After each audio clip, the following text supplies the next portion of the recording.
ദീപകം ഹൃദയോദ്ദീപകം ജീവദായകം.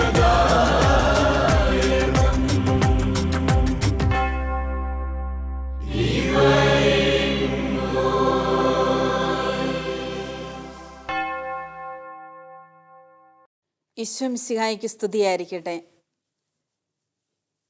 ലോകം മുഴുവനുമുള്ള എല്ലാ goodness TV പ്രേക്ഷകരെയും divine voice ശുശ്രൂഷയിലേക്ക് ഏറ്റവും ഹൃദ്യമായി സ്വാഗതം ആശംസിക്കുന്നു.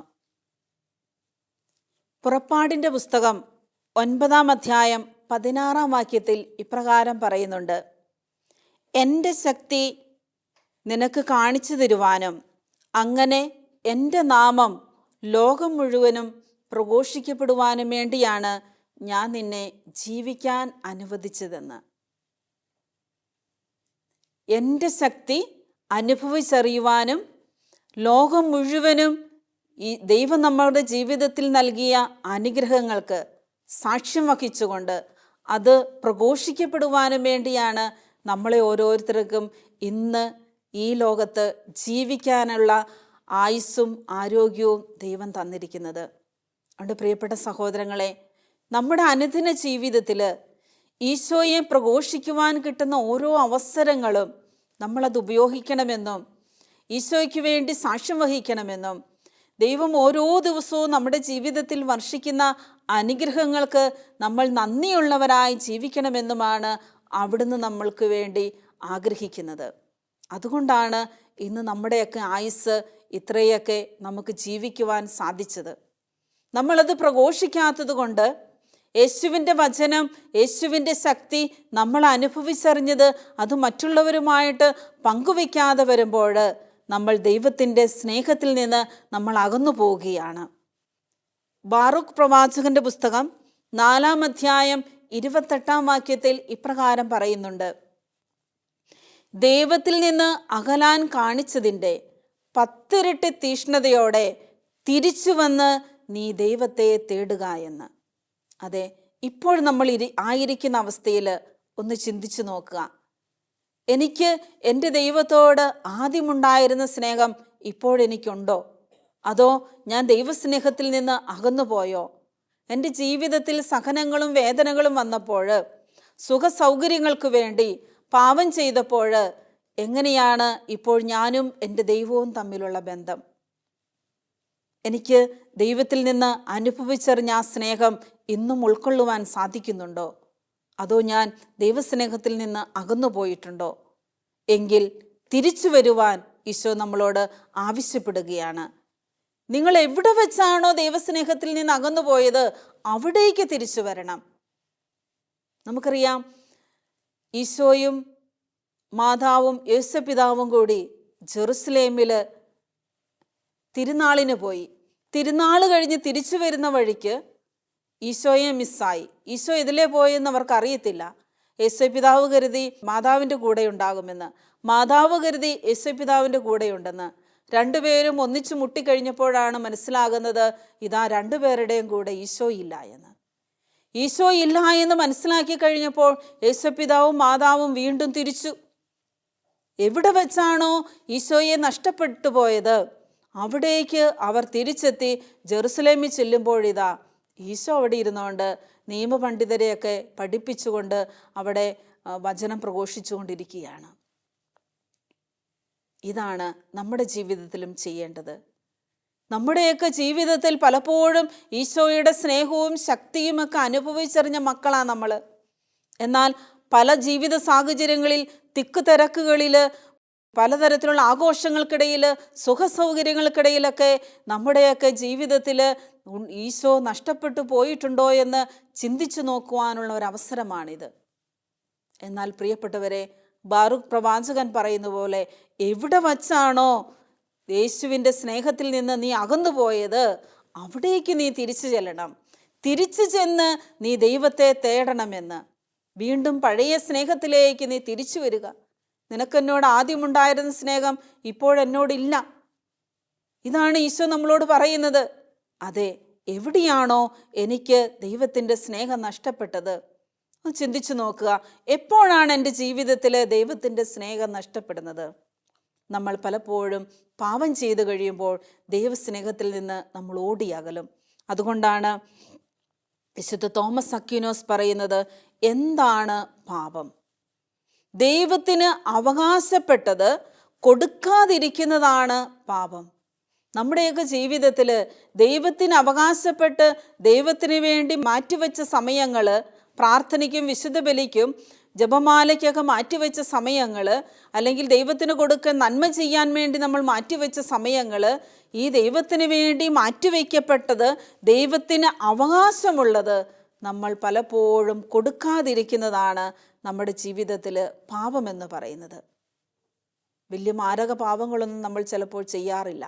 പക്ഷേ ഞാൻ എൻ്റെ ദൈവത്തിന് വേണ്ടി, ദൈവത്തിന് അവകാശപ്പെട്ടത്, ദൈവത്തിന് വേണ്ടി മാറ്റി നിർത്തപ്പെട്ട എൻ്റെ കഴിവുകൾ, എൻ്റെ ശക്തി, എൻ്റെ ജീവിതത്തിൽ വിലപ്പെട്ടത് ദൈവത്തിന് ഒന്നാം സ്ഥാനം കൊടുക്കുന്നതിന് പകരം ഞാൻ ഒന്നാം സ്ഥാനം കൊടുക്കാതെ എൻ്റെ ജീവിത പങ്കാളിക്കോ മക്കൾക്കോ എൻ്റെ തൊഴിലിനോ എന്തിനാണോ ഞാൻ പ്രാധാന്യം കൊടുക്കുന്നത്, അവിടെയാണ് എനിക്ക് തെറ്റുപറ്റിയിരിക്കുന്നത്. ഇന്ന് ഞാൻ ചിലരുണ്ട്, ജോലി ഉത്തരവാദിത്തം ഭയങ്കര ഭംഗിയായിട്ട് നല്ലതായിട്ട് കൃത്യനിഷ്ഠതയോടുകൂടി ചെയ്യും. അവരൊന്നാം സ്ഥാനം കൊടുക്കുന്ന എന്തിനായിരിക്കും? ജോലിക്കായിരിക്കും. പക്ഷേ അവരുടെ ജീവിതത്തിൽ എത്ര ജോലി ചെയ്താലും എത്ര അധ്വാനിച്ചാലും അവർക്കൊന്നും നേടാൻ പറ്റത്തില്ല. മടുപ്പും അസ്വസ്ഥതയും എത്ര കിട്ടിയാലും അത്, ചിലർ പറയാറുണ്ട്, സിസ്റ്ററെ പോക്കറ്റിലേക്ക് വരുന്നതറിയാം, പോകുന്നതറിയുന്നില്ല. എന്തുകൊണ്ടാണ്? അവരുടെ അധ്വാനങ്ങൾ ഫലമില്ലാതായി പോകുന്നത്. ചിലരുണ്ട്, ചെറിയ ജോലി, ചെറിയ ഉപജീവന മാർഗമേ ഉള്ളവർക്ക്, പക്ഷെ അവർ സന്തോഷമായിട്ട് സമാധാനമായിട്ട്, അവർക്ക് യാതൊരുവിധ ദുർച്ചെലവുകളോ അല്ലെങ്കിൽ വലിയ ഹോസ്പിറ്റൽ ചെലവുകളോ ഒന്നും കാണുമല്ല. അവരിങ്ങനെ നന്നായിട്ട് സന്തോഷമായിട്ട് ജീവിച്ചു പോകും. കാരണം എന്താ? അവർ ദൈവത്തിന് അവകാശപ്പെട്ടത് കൊടുക്കുന്നു. ഇന്ന് നമ്മുടെയൊക്കെ ജീവിതത്തിൽ നഷ്ടങ്ങളിൽ കൂടി, വേദനകളിൽ കൂടി, നിരാശയിൽ കൂടി എത്ര ചെയ്തിട്ടും ഒരു വിജയമില്ല.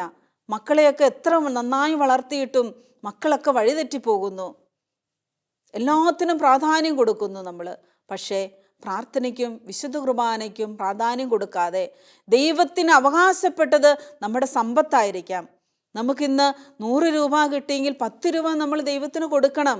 ദശാംശം കൊടുക്കുന്ന കാര്യത്തിലും നമ്മൾ പ്രാധാന്യം കൊടുക്കണം. സമയം, ചിലപ്പോൾ കഴിവ്, എന്താണോ ഞാൻ എൻ്റെ ദൈവത്തിന് കൊടുക്കേണ്ടത് അതൊക്കെ ഞാൻ കൊടുക്കണം. ദൈവത്തിന് അവകാശപ്പെട്ടത് നമ്മൾ കൊടുക്കാൻ തയ്യാറാകണം. അത് കൊടുക്കുമ്പോഴാണ് നമുക്ക് ലഭിക്കുന്നത്. കുറേ ലക്ഷങ്ങൾ കിട്ടിക്കഴിയുമ്പം കുറച്ച് ദശാംശം കൊടുത്തേക്കാം, അതല്ല. ദരിദ്രയായ വിധവ തൻ്റെ കൊച്ചു കാശ് ദേവാലയത്തിൽ അർപ്പിച്ചതുപോലെ നമുക്ക് കിട്ടുന്നതിൻ്റെ ദശാംശം നമ്മൾ ദൈവത്തിന് കൊടുക്കണം. എല്ലാം ഉണ്ടായിട്ട് കൊടുക്കാമെന്ന് കരുതിയാൽ പോരാ. നമുക്ക് എന്തുണ്ടോ അതിൻ്റെ ദശാംശം നമ്മൾ ദൈവത്തിന് കൊടുക്കണം. അത് കൊടുക്കുമ്പോഴാണ് നമ്മുടെ ജീവിതത്തിൽ നമുക്ക് വീണ്ടും വീണ്ടും കർത്താവ് തന്നുകൊണ്ടിരിക്കുന്നത്. നമ്മൾ പാവപ്പെട്ടവർക്ക് കൊടുക്കുമ്പോൾ അത് ദൈവത്തിന് കൊടുക്കുന്ന ദശാംശമാണ്. ഒരു സിസ്റ്റർ തൻ്റെ ജീവിതാനുഭവം പങ്കുവെച്ച് ഞാൻ ഓർക്കുകയാണ്. സിസ്റ്റർ പറയുകയാണ്, എൻ്റെ അപ്പന് ഒരു ഡോക്ടറാണ്, ഒത്തിരി ജോലി ചെയ്ത് കിട്ടുന്ന ശമ്പളം മുഴുവനും അപ്പൻ ദരിദ്രർക്ക് കൊടുക്കും, ദരിദ്രരോട് കരുണ കാണിക്കും. വീട്ടിലെ മക്കളുടെ കാര്യങ്ങളോ മക്കളെ പഠിപ്പിക്കുന്ന കാര്യത്തിലോ ഒന്നിലും അപ്പന് ശ്രദ്ധയില്ല. പക്ഷേ മക്കൾക്ക് അതിൻ്റെ പേരിൽ അപ്പനോട് ദേഷ്യമാണ്, വെറുപ്പായിരുന്നു. പക്ഷേ അപ്പൻ മരിക്കുന്നത് വരെ മക്കൾക്ക് യാതൊരുവിധ കുറവുമില്ല. അവർക്ക് എന്താവശ്യമുണ്ടോ, 4 മക്കളുണ്ട്, 4 പേരും വിദേശത്തെത്തി, 4 പേർക്ക് നല്ല ഉയർന്ന ശമ്പളം, ജോലി എല്ലാം ഉണ്ട്. മൂത്ത മകൾ ഒരാൾ അമേരിക്കയിലെത്തി ആരുടെയോ സഹായത്താൽ, ആ മകൾ ബാക്കി എല്ലാ മക്കളെയും ബാക്കി എല്ലാ സഹോദരങ്ങളെയും പഠിപ്പിച്ച് കരകയറ്റി. അപ്പൻ നോക്കിയില്ല, പക്ഷേ ആ മക്കളെല്ലാം രക്ഷപ്പെട്ടു. അപ്പം ഞാൻ ചോദിച്ചു, നിങ്ങളുടെ അപ്പൻ ആർക്കാണ് ദാനധർമ്മം ചെയ്തത്? പാവപ്പെട്ടവർക്ക്. പാവപ്പെട്ടവർക്ക് ദാനധർമ്മം ചെയ്തപ്പോൾ അത് ദൈവത്തിന് തന്നെയാണ് കൊടുത്തത്.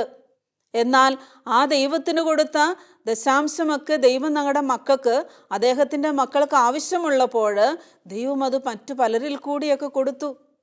അതുകൊണ്ട് ആ മക്കൾ രക്ഷപ്പെട്ടു. മക്കൾക്ക് ആർക്കും ഒരു കുറവുണ്ടായില്ല. പിന്നെ നിങ്ങൾ എന്തിനാണ് അപ്പനോട് വെറുപ്പ് തോന്നുന്നത്? അപ്പോഴാണ് ആ മകൾക്ക് ഞങ്ങളുടെ തെറ്റ് മനസ്സിലായത്.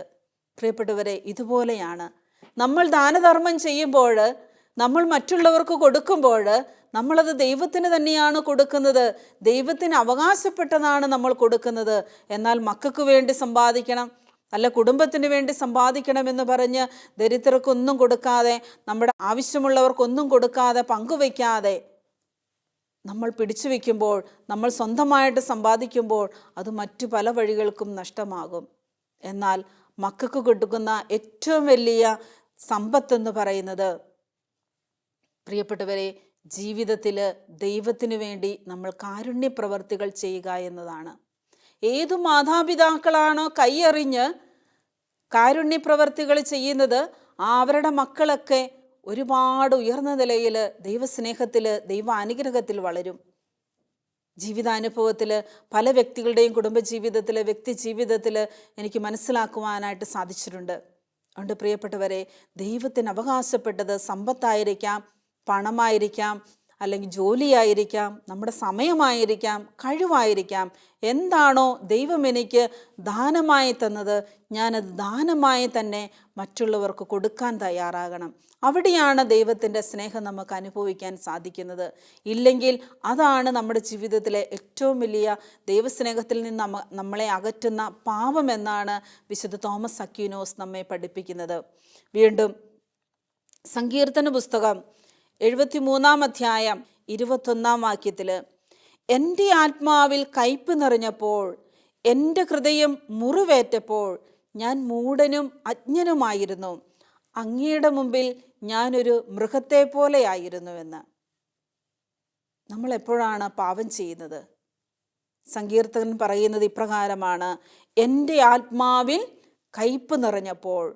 എൻ്റെ ആത്മാവിൽ കയ്പ് നിറങ്ങുക എന്ന് പറയുന്നത്, നമ്മൾ പാപം ചെയ്തു കഴിയുമ്പോൾ എൻ്റെ ആത്മാവിൽ കയ്പ് നിറയുന്നു, എൻ്റെ ആത്മാവിനെ ഞാൻ നിർവീര്യമാക്കുന്നു. പാപം ചെയ്തു കഴിയുമ്പോൾ എൻ്റെ ആത്മാവ് എന്നിൽ നിന്ന് ഇറങ്ങിപ്പോകുന്നു. പിന്നെ അവിടെ ദുഷ്ടാത്മാവ് പ്രവർത്തിക്കുന്നു. പിന്നെ നമ്മളെ നയിക്കുന്നതും ചിന്തിപ്പിക്കുന്നതും വഴി നടത്തുന്നതും ഒക്കെ ഈ ദുഷ്ടാത്മാവാണ്. അതാണ് സാവൂളിൻ്റെ ജീവിതത്തിൽ സംഭവിച്ചത്. സാവൂൾ രാജാവ് ഓരോ കാര്യവും ചെയ്യുമ്പോൾ പ്രവാചകനെ വിളിച്ച് ദൈവത്തിൻ്റെ ശബ്ദം, ദൈവത്തിൻ്റെ സ്വരം ശ്രവിച്ച് ദൈവം പറയുന്നത് മാത്രം അനുസരിച്ച് ജീവിച്ചുകൊണ്ടിരുന്ന വ്യക്തിയാണ്. പക്ഷേ അദ്ദേഹം പാപം ചെയ്തു കഴിഞ്ഞപ്പോൾ പ്രവാചകന്മാരെയൊക്കെ മാറ്റി പിന്നെ മന്ത്രവാദികൾ പറയുന്നതും കൂടോത്രം ചെയ്യുവാനും മന്ത്രവാദികളുടെ അടുത്ത് പോയി ദൈവഹിതം ചോദിക്കുകയും അവർ പറയുന്നതനുസരിച്ച് പ്രവർത്തിക്കുകയും അങ്ങനെ പാപം കൂടി അദ്ദേഹത്തിൻ്റെ ആത്മാവ് ഇറങ്ങിപ്പോയി. പിന്നെ അദ്ദേഹത്തിൽ പ്രവേശിച്ചത് ദുഷ്ടാത്മാവാണ് എന്ന്. പ്രിയപ്പെട്ടവരെ, ഇതുപോലെയാണ് നമ്മുടെയൊക്കെ ജീവിതത്തിൽ നമ്മൾ പാപം ചെയ്തു കഴിയുമ്പോൾ നമ്മളിലുള്ള പരിശുദ്ധാത്മാവ്, മാമോദീസായിൽ കൂടി നമ്മൾ സ്വീകരിച്ച ആ പരിശുദ്ധാത്മാവിനെ നമ്മൾ നിർവീര്യമാക്കുന്നു. അവിടെ പിന്നെ ദുഷ്ടാത്മാവ് പ്രവർത്തിക്കുന്നു. ദുഷ്ടാത്മാവ് പറയുന്നതനുസരിച്ച്, ദുഷ്ടാത്മാവ് നയിക്കുന്നതനുസരിച്ച് നമ്മൾ ചെയ്യുന്നതൊക്കെ ജീവിതത്തിൽ പിന്നെ ഒന്നിനു പുറകെ പാപത്തിലേക്ക് നമ്മൾ വീണ്ടും വീണു പോവുകയാണ്. അതുകൊണ്ട് പാപത്തിൽ നിന്നും, പാപ സാഹചര്യത്തിൽ നിന്നും നമ്മൾ ഓടിയകലണം. വീണ്ടും, എൻ്റെ ഹൃദയത്തിന് മുറിവേറ്റപ്പോൾ ഞാൻ മൂഢനും അജ്ഞനുമായിരുന്നു, അങ്ങയുടെ മുമ്പിൽ ഞാനൊരു മൃഗത്തെ പോലെയാണ്. ഇന്ന് ചിലരൊക്കെയുണ്ട്, പാപം ചെയ്തു കഴിയുമ്പോൾ പിന്നെ അവരെന്താ ചെയ്തു കൂട്ടുന്നതെന്ന് അവർക്കറിയില്ല. ഒരു മൃഗതുല്യമായ ജീവിതം, മൃഗങ്ങൾ പോലും ചെയ്യാത്ത രീതിയിലുള്ള കൊലപാതകങ്ങൾ.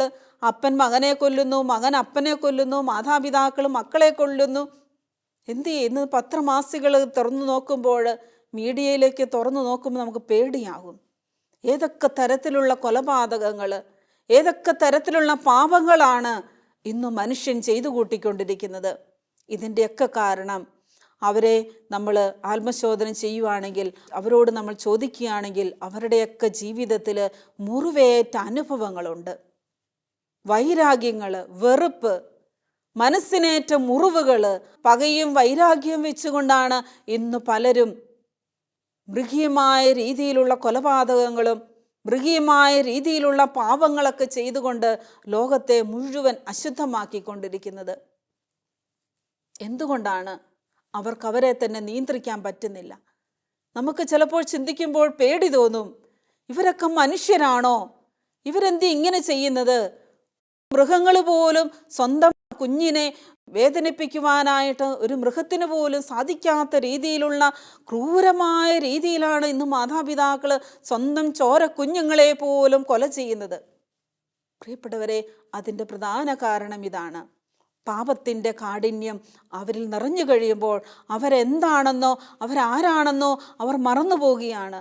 ഒരു മനുഷ്യ ജീവിതം പോലും അവർക്ക് നയിക്കാൻ സാധിക്കുന്നില്ല. അവരുടെ ജീവിതത്തിൽ മൃഗതുല്യമായ പെരുമാറ്റമാണ് അവർ പെരുമാറിക്കൊണ്ടിരിക്കുന്നത്. ഇത് നമുക്ക് മുമ്പേ, വർഷങ്ങൾക്ക് മുമ്പേ തിരുവചനത്തിൽ എഴുതി കഴിഞ്ഞു ഇതൊക്കെ സംഭവിക്കുമെന്നുള്ളത്.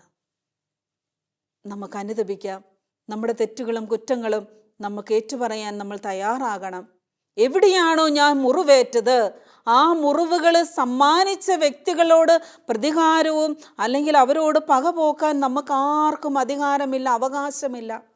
യെശയ്യാ പ്രവാചകന്റെ പുസ്തകം 53-ാം അധ്യായം 10-ാം വാക്യത്തിൽ ഇപ്രകാരം പറയുന്നുണ്ട്: നിനക്ക് ക്ഷതമേൽക്കണമെന്നുള്ളത് ദൈവത്തിൻ്റെ തിരുഹിതമാണ്, അവിടുന്നാണ് നിന്നെ ക്ലേശങ്ങൾക്ക് വിട്ടുകൊടുത്തതെന്ന്. ഈശോയെ, പ്രിയ സഹോദരങ്ങളെ, നമ്മൾ മനസ്സിലാക്കണം, എൻ്റെയും നിങ്ങളുടെയൊക്കെ ജീവിതത്തിൽ ഏതെങ്കിലും തരത്തിൽ മുറിവേറ്റിട്ടുണ്ടെങ്കിൽ അത് ദൈവമറിയാതെ ഒന്നും സംഭവിക്കുകയില്ല. ദൈവത്തിൻ്റെ കരം അവിടെയുണ്ട്. ആ വേദനകൾക്ക്, സഹനത്തിൻ്റെ പിന്നിൽ, ആ മുറിവുകൾക്ക് മുമ്പിൽ, ആ മുറിവുകൾ സമ്മാനിച്ചവന് തന്നെ ആ മുറിവുകൾ ഉണക്കാനും അവകാശമുണ്ട്. ആ അവകാശത്തിന് ആ യേശുവിൻ്റെ കരങ്ങളിലേക്ക് നമ്മുടെ മുറിവുകൾ വെച്ചു കൊടുക്കണം. അവിടെ നിന്നാണ് നമ്മൾ സൗഖ്യം പ്രാപിക്കേണ്ടത്. അല്ലാതെ പകരം വീട്ടാനോ പ്രതികാരം ചെയ്യാനോ നമുക്കാർക്കും ദൈവം ഒരവകാശവും തന്നിട്ടില്ല. പ്രതികാരം ദൈവത്തിന് വിട്ടുകൊടുക്കാനാണ് ഈശോ പറഞ്ഞിരിക്കുന്നത്. ഞാൻ പ്രതികാരം ചെയ്തുകൊള്ളും, നിങ്ങളാരും പ്രതികാരം ചെയ്യേണ്ട. ഉൽപ്പത്തിയുടെ പുസ്തകം 4-ാം അധ്യായം 7-ാം വാക്യത്തിൽ അവിടുന്ന് പറയുന്നുണ്ടത്: നല്ലത് ചെയ്യുന്നില്ലെങ്കിൽ പാപം വാതിൽക്കൽ തന്നെ പതിയിരിക്കുന്നുവെന്ന് ഓർക്കണം. അത് നിന്നിൽ താല്പര്യം വെച്ചിരിക്കുന്നു, നീ അതിനെ കീഴടക്കണം. പ്രിയപ്പെട്ടവരെ, നമ്മുടെ ജീവിതത്തിൽ നമ്മൾ നല്ലത് ചെയ്യുമ്പോൾ പാപം നമ്മളിൽ നിന്ന് ഓടിയകലും.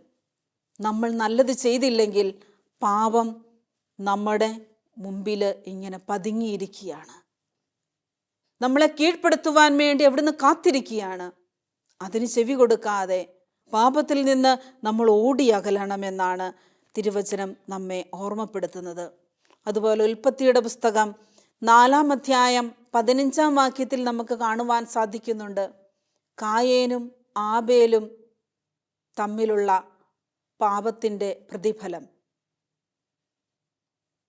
കായേൻ ആബേലിനെ കൊല്ലുകയാണ്. അസൂയയും പ്രതികാരവും അവൻ വീട്ടുന്നത് അവിടെ വെച്ചാണ്, ഒരു കൊലപാതകത്തിൽ കൂടി. എന്നാൽ കായേൻ ചെയ്ത തെറ്റ് ദൈവം ഒരിക്കലും അവനോട് പ്രതികാരം ചെയ്യാതെ അവനോട് കരുണ കാണിച്ചുകൊണ്ട് അവൻ്റെ തെറ്റുകളും കുറ്റങ്ങളും ക്ഷമിക്കുവാൻ തയ്യാറായി. പ്രതികാരം ദൈവത്തിൻ്റെ കയ്യിൽ നിന്ന് ലഭിക്കുന്നത് നമുക്കിപ്രകാരമാണ്. കരുണയുടെയും സ്നേഹത്തിൻ്റെയും പ്രതികാരമാണ് ദൈവം നമ്മളോട് കാണിക്കുന്നത്. അതുപോലെ തന്നെ നമ്മളും ചെയ്യേണ്ടത് ഇപ്രകാരമാണ്. നമ്മളെ വേദനിപ്പിച്ചവരോട്, നമ്മളെ മുറിപ്പെടുത്തിയോട് നമ്മൾ പ്രതികാരം ചെയ്യരുത്, പകരം വീട്ടരുത്. അത് ദൈവത്തിൻ്റെ കോപത്തിന് വിട്ടുകൊടുക്കാനാണ് അവിടുന്ന് പറയുന്നത്. അത് അവിടുന്ന് ചെയ്തുകൊള്ളും. പക്ഷേ നമ്മൾ പ്രതികാരം ചെയ്യാൻ പോകുമ്പോൾ നമ്മൾ ചെയ്യുന്ന പ്രതികാരം നമുക്കത് തിരിച്ചടിയായിട്ട് ലഭിക്കും. അതുകൊണ്ട് ഒരിക്കലും നമ്മളെ വേദനിപ്പിച്ചവരോട്, നമ്മളെ മുറിപ്പെടുത്തിയവരോട് നമ്മൾ പ്രതികാരം ചെയ്യാൻ നിൽക്കരുത്. അത് ദൈവത്തിന് വിട്ടുകൊടുക്കുക. അവർക്ക് വേണ്ടി നമ്മൾ പ്രാർത്ഥിക്കുക. ശിക്ഷിക്കുവാനും വിധിക്കുവാനുമൊക്കെ അധികാരം ദൈവത്തിനുണ്ട്. അവിടുന്ന് ചെയ്തുകൊള്ളും. പക്ഷെ നമ്മൾ ചോദ്യം ചെയ്യുവാനും ശിക്ഷിക്കുവാനും തിരിച്ചടി കൊടുക്കാനും പോകുമ്പോൾ നമുക്ക് വേണ്ടി ദൈവം വെച്ചിരിക്കുന്ന ആ സഹനത്തിൻ്റെ മൂല്യം, ആ സഹനത്തിൻ്റെ അനുഗ്രഹം നമുക്ക് നഷ്ടപ്പെട്ടു പോവുകയാണ് ചെയ്യുന്നത്. അതുകൊണ്ട് നിശബ്ദമായി മറ്റൊരു വ്യക്തിയിൽ നിന്ന് നമുക്ക് ലഭിക്കുന്ന വേദനകളും സഹനങ്ങളും നമ്മൾ സഹിക്കുമ്പോൾ, ക്ഷമിക്കുമ്പോൾ ആ വ്യക്തിക്ക് വേണ്ടി പ്രാർത്ഥിക്കുമ്പോൾ നിശബ്ദമായിട്ട് പ്രതികാരം ചോദിക്കാതെ, പ്രതികാരം ചെയ്യാതെ ആ വ്യക്തിക്ക് വേണ്ടി പ്രാർത്ഥിക്കുമ്പോൾ നമ്മുടെ പ്രാർത്ഥനകൾക്ക് ഉത്തരം ലഭിക്കുകയും നമുക്കവിടുന്ന് നമ്മൾ സഹിച്ച സഹനങ്ങൾക്ക്, അവർ ചെയ്ത പാപത്തിന്, നമ്മളോട് അവർ ചെയ്ത ദ്രോഹത്തിന് പ്രതിഫലമായി ദൈവം നമുക്ക് കരുണയും സ്നേഹവും അനുഗ്രഹവും ലഭിക്കും. അതുകൊണ്ട് പ്രതികാരം നമ്മൾ ഒരിക്കലും ചെയ്യരുത്. അത് ദൈവം നമുക്ക് നൽകിയിരിക്കുന്ന, അല്ലെങ്കിൽ ദൈവം നമുക്ക് കൽപ്പിച്ച് നൽകിയിരിക്കുന്ന ഒന്നല്ല. അത് ദൈവം ചെയ്തുകൊള്ളും. നമ്മൾ ചെയ്യേണ്ടതൊന്നു മാത്രം, നമ്മളെ വേദനിപ്പിച്ചവരോട് നമ്മൾ പ്രാർത്ഥിക്കുക, ക്ഷമിക്കുക, അവർക്ക് നന്മ ചെയ്യാൻ കിട്ടുന്ന അവസരം നമ്മൾ അവർക്ക് വേണ്ടി നന്മ ചെയ്യുക എന്ന്. വീണ്ടും യെശയ്യാ പ്രവാചകന്റെ പുസ്തകം 59 അധ്യായം 1 വാക്യത്തിൽ ഇപ്രകാരം പറയുന്നുണ്ട്: എന്തുകൊണ്ടാണ് നിന്റെ പ്രാർത്ഥനകൾക്ക് ഉത്തരം ലഭിക്കാതെ പോകുന്നത്? ചിലർ പറയാറുണ്ട്, സിസ്റ്റർ ഞങ്ങൾ ഒത്തിരി പ്രാർത്ഥിക്കുന്നുണ്ട്, ഒത്തിരി കഠിനാധ്വാനം ചെയ്ത് ഞങ്ങൾ ത്യാഗം ചെയ്ത് പ്രാർത്ഥിക്കുന്നുണ്ട്, ഉപവസിച്ച് പ്രാർത്ഥിക്കുന്നുണ്ട്, എല്ലാ പ്രാർത്ഥനകളും ചൊല്ലി, പക്ഷേ ഞങ്ങളുടെ പ്രാർത്ഥനയ്ക്ക് ഉത്തരം കിട്ടുന്നില്ല. എന്നാൽ ചിലരോ പ്രാർത്ഥിച്ചാൽ പെട്ടെന്ന് അവർക്ക് അപ്പോൾ തന്നെ ഉത്തരം കിട്ടും. എന്തുകൊണ്ടാണ് നമ്മുടെ പ്രാർത്ഥനയ്ക്ക് ഉത്തരം കിട്ടാത്തതെന്ന് യെശയ്യാ പ്രവാചകനിൽ കൂടി ദൈവം നമ്മളോട് പറയുന്നുണ്ട്. രക്ഷിക്കാൻ കഴിയാത്ത വിധം കർത്താവിൻ്റെ കരം കുറുകിപ്പോയിട്ടില്ല. നിന്റെ അകൃത്യങ്ങൾ നിന്നെയും ദൈവത്തെയും തമ്മിൽ അകറ്റിയിരിക്കുന്നു. നിന്റെ പാപങ്ങൾ അവിടുത്തെ മുഖം നിന്നിൽ നിന്ന് മറച്ചിരിക്കുന്നു. അതിനാൽ അവിടുന്ന് നിന്റെ പ്രാർത്ഥന കേൾക്കുന്നില്ല. ഇവിടെ നമുക്ക് മനസ്സിലാക്കാൻ സാധിക്കും, നമ്മുടെ പ്രാർത്ഥനയ്ക്ക് ഉത്തരം കിട്ടാതെ വരുന്നതും നമുക്ക് അനുഗ്രഹം ലഭിക്കാതെ വരുന്നതിൻ്റെയും പ്രധാന കാരണം നമ്മൾ പാപം ചെയ്തു കഴിയുമ്പോൾ, ദൈവസ്നേഹത്തിൽ നിന്ന് അകന്നു കഴിയുമ്പോൾ, ഞാനൊരു തെറ്റും ചെയ്തിട്ടില്ല, എന്നാൽ എന്നോട് തെറ്റ് ചെയ്തവരോടാണ് ഞാൻ പ്രതികാരം ചെയ്തത് എന്നൊക്കെ നമ്മൾ ന്യായീകരിച്ചിരിക്കുമ്പോൾ ദൈവത്തിൻ്റെ മുഖം നമ്മളിൽ നിന്ന് മറഞ്ഞു പോകും. നമ്മൾ എത്ര പ്രാർത്ഥിച്ചാലും നമുക്ക് ഉത്തരം കിട്ടത്തില്ല. നമ്മൾ എത്ര ത്യാഗം ചെയ്താലും നമുക്ക് അനുഗ്രഹം ലഭിക്കത്തില്ല. അതുകൊണ്ട് പ്രിയപ്പെട്ടവരെ, ദൈവത്തിൻ്റെ അനുഗ്രഹം നമുക്ക് വേണമെങ്കിൽ, ദൈവം നമ്മുടെ പ്രാർത്ഥന കേൾക്കണമെങ്കിൽ നമ്മൾ ഒറ്റ കാര്യം ചെയ്താൽ മതി: പാപത്തിൽ നിന്നും പാപ സാഹചര്യത്തിൽ നിന്നും ഓടി അകലുക. ലൂയിസ് രാജാവ് എന്ന് പറയുന്ന രാജാവിൻ്റെ അമ്മ ഫ്രാങ്കോ, അവൾ വളരെ ഭക്തിയുള്ള നല്ല ദൈവവിശ്വാസത്തിലാണ് ലൂയിസ് രാജാവിനെ വളർത്തിയത്. ഒരിക്കൽ ലൂയിസ് രാജാവായി കഴിഞ്ഞപ്പോൾ അമ്മ തൻ്റെ മകൻ രാജാവിനോട് പറയുകയാണ്: മോനെ, നിന്നെ ഞാൻ എത്രമാത്രം സ്നേഹിക്കുന്നുവെന്ന് നിനക്കറിയാം, ദൈവത്തിനും അറിയാം. പക്ഷേ നീ പാപം ചെയ്ത് ദൈവസ്നേഹത്തിൽ നിന്ന് അകന്ന് ജീവിക്കുന്നതിനേക്കാൾ നല്ലത് നീ എൻ്റെ മുമ്പിൽ മരിച്ചു വീണ് കിടക്കുന്നത് കാണാനാണ് ഞാൻ ആഗ്രഹിക്കുന്നതെന്ന്. ഒരമ്മയുടെ പ്രാർത്ഥനയാണ്. തൻ്റെ മക്കള് പാപം ചെയ്ത് ദൈവസ്നേഹത്തിൽ നിന്ന് അകന്നു പോകുന്നതിനേക്കാൾ നല്ലത് അവർ മരിക്കുന്നതാണെന്ന് ആ അമ്മ പ്രാർത്ഥിച്ചത്. എത്ര അമ്മമാർക്ക് ഇതുപോലെ പ്രാർത്ഥിക്കാൻ സാധിക്കും? തൻ്റെ പ്രിയപ്പെട്ട മക്കള് ദൈവസ്നേഹത്തിൽ നിന്ന് അകന്നു പോകുകയും പാപം ചെയ്യുന്നതിനേക്കാൾ നല്ലത് മരിക്കുന്നതാണ് എന്ന്. അതെ, നമ്മുടെ ജീവിതത്തിൽ നമുക്കും നമ്മുടെ മക്കളെയും ഇതുപോലെ വിശ്വാസത്തിൽ നമുക്ക് വളർത്താൻ സാധിക്കണം. പാപത്തിൽ നിന്നും പാപ സാഹചര്യങ്ങളിൽ നിന്നും ഓടി അകലുവാൻ അവരെ പഠിപ്പിക്കണം. അവർക്ക് നമ്മൾ നല്ലൊരു മാതൃകയായിരിക്കണം. അവിടെ നമ്മൾക്ക് നമ്മുടെ മക്കളെ വിശ്വാസത്തിൽ വളർത്താൻ, ദൈവസ്നേഹത്തിൻ്റെ അനുഭവത്തിൽ വളർത്തുവാനായിട്ട് നമുക്ക് സാധിക്കും.